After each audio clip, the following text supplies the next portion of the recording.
So for the continuation of our topic dealing with the cellular structure and functions, we will now proceed to the next organelle that can be found within the cell, and this is known as the peroxisome.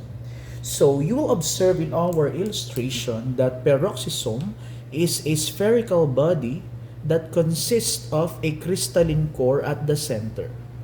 Okay? So let's try to discuss first its structure. It is a spherical body that consists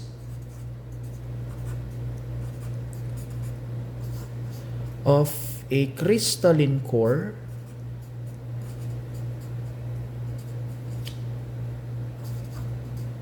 at the center.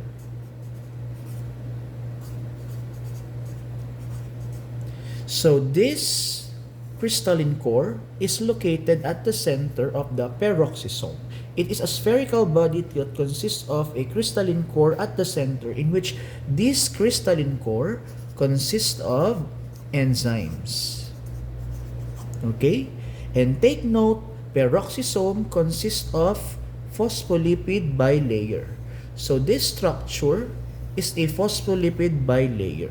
Hence, peroxisome is classified as a membrane-bound organelle, just like the Golgi apparatus, mitochondria, and chloroplast. So, let's try to discuss the purpose of the enzymes that can be found within the peroxisome.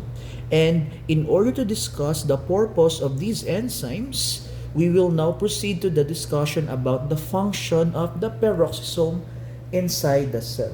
Okay? So, first, what's the purpose of these enzymes that can be found within the peroxisome? So the major function of the peroxisome is that it detoxifies harmful substances. So it detoxifies harmful substances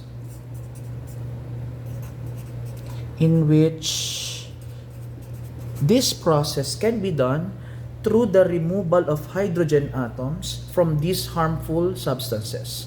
So it detoxifies harmful substances by removing hydrogen atoms. And take note that these hydrogen atoms will be combined with oxygen atoms to form hydrogen peroxide, and its formula is H2O2. So hydrogen peroxide. Okay? Hence, the term peroxisome was used because you are actually referring to a compound known as hydrogen peroxide. Okay? But still, this hydrogen peroxide is harmful to all the different types of the cell. Okay? That's why this hydrogen peroxide must be converted into a substance that is not harmful when it comes to the functions of the cell. And this is where the enzymes come in. Okay? So hydrogen peroxide will be converted into water through the use of the enzymes that can be found within the crystalline core of the peroxisome. So this is the process on how the peroxisome can detoxify harmful substances. By removing hydrogen atoms, then afterwards, it will be combined with oxygen gas to form hydrogen peroxide. But still, hydrogen peroxide is still harmful. That's why it must be converted to a substance that is not harmful on the part of the cell through the use of the enzymes that can be found within the crystalline core. Okay? And the best example of this will be the hepatocytes. Okay? Remember, hepatocytes are the liver cells. So take note, class, that the main function of the liver is to detoxify specifically alcohol. Okay? So harmful substances like alcohol. So this is the main reason why is it that liver can detoxify harmful substances, because most of the hepatocytes consist of peroxisome, in which it converts the alcohol into hydrogen peroxide, and later on it will be converted into water. So this is how the liver cells or the hepatocytes detoxify harmful substances like the alcohol.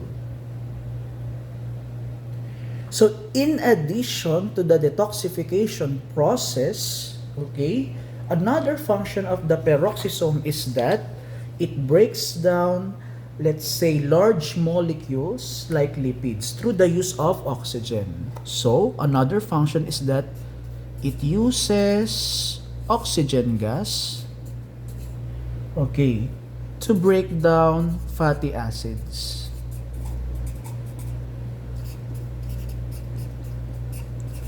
Take note that these fatty acids will be transferred to the mitochondrion in order to have the process of cellular respiration, so that we can generate the energy currency of the cell, which is adenosine triphosphate.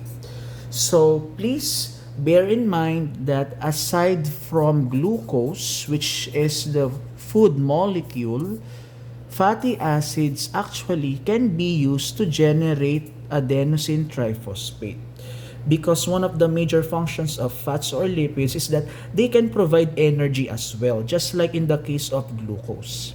And this is the other function of peroxisome, in which it can break down other macromolecules that can be used for cellular respiration in order to generate energy.